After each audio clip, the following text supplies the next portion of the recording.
আসসালামু আলাইকুম viewers, welcome to my channel dot is blog. এই যে আজকে আমি এটা সরষের তেলের মধ্যে একটু শুকনো মরিচ দিলাম। শুকনো মরিচ দিয়ে ভেজে নিচ্ছি।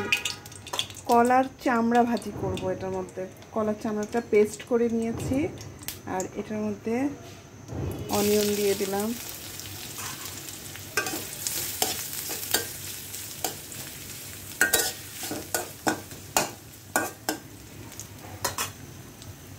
তারপর গার্লিক কুচি করে দিলাম, চপ করে দিলাম।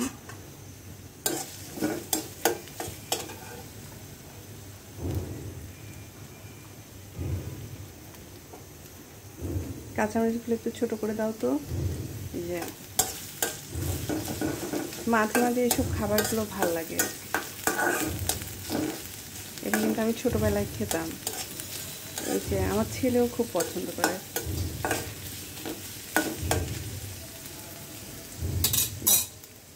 এই যে কাঁচামরিচ দুটো দিয়ে দিলাম।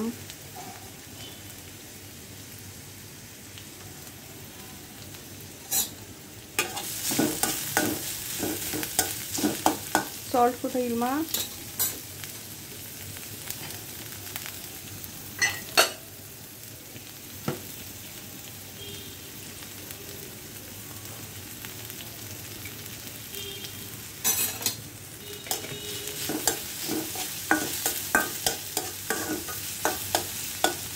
এটা যখন একটু নরম হয়ে আসবে, অনিয়নটা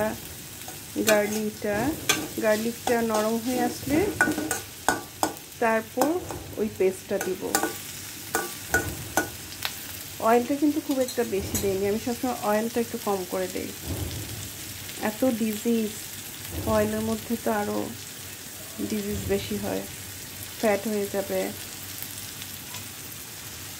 এখন তো সবারই দেখা যায় বয়স কম হলেও ফ্যাটি লিভার থাকে। এইটা আমি পেস্টটা দিয়ে দিচ্ছি। এইটাকে সিদ্ধ করে নিয়েছিলাম, কলার চামড়াটাকে সেদ্ধ করে নিয়ে তারপর পেস্ট বেটে, অথবা আপনি ব্লেন্ডারও করতে পারেন, যেভাবে ইজি হয়। এই যে এখন এটা দিয়ে দিলাম পেস্টটা।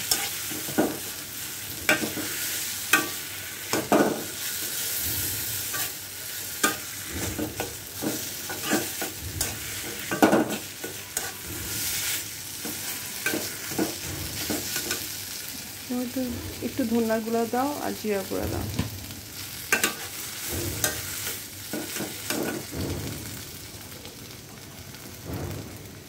খুব সামান্য একটু ধনিয়ার গুঁড়া দিলাম, আর একটু জিরা গুঁড়া দাও, জিরা ফাঁকি।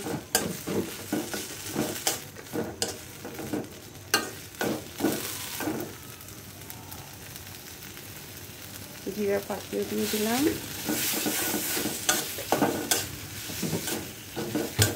এইসব খাবারগুলো খেতে কিন্তু খুব মজা লাগে, অন্যরকম টেস্ট। এইভাবে আমি কচুর যে একটা বড় কচু আছে, ওই কচুর পেছনের সাইডটা ওইভাবে করে বেটে, এইভাবে সিদ্ধ করে বেটে এইভাবে করি।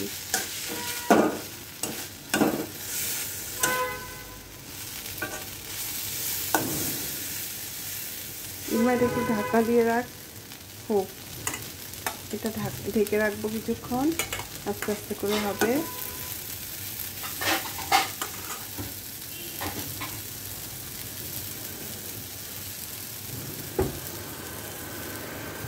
এতে ঢেকে রাখছি কিছুক্ষণ। ঢাকার পরে এটা আস্তে আস্তে করে হবে। এই যে উঠিয়ে দেখছি ঢাকনা।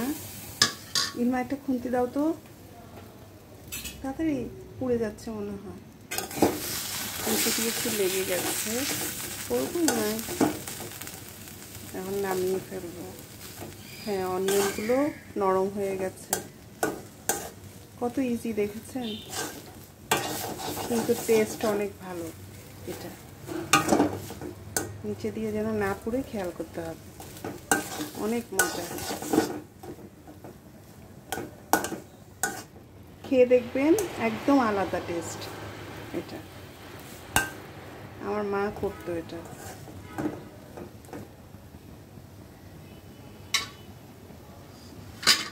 একটা বাটি দাও ইলমা, বাটির মধ্যে বেড়ে ফেলো।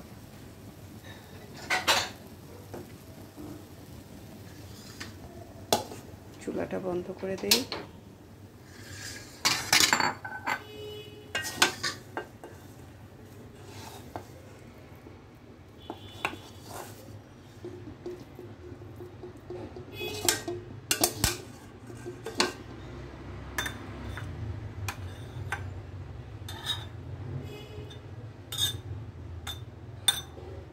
কত ইজি ভাবে হয়ে গেল দেখেছেন?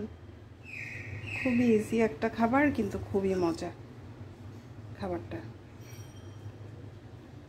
খেয়ে জানাবেন কেমন হয়েছে। আমারটা তো দেখতেই পাচ্ছেন।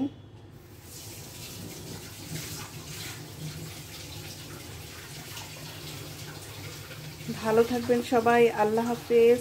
শেয়ার করবেন বেশি বেশি করে আমার ভিডিওগুলো।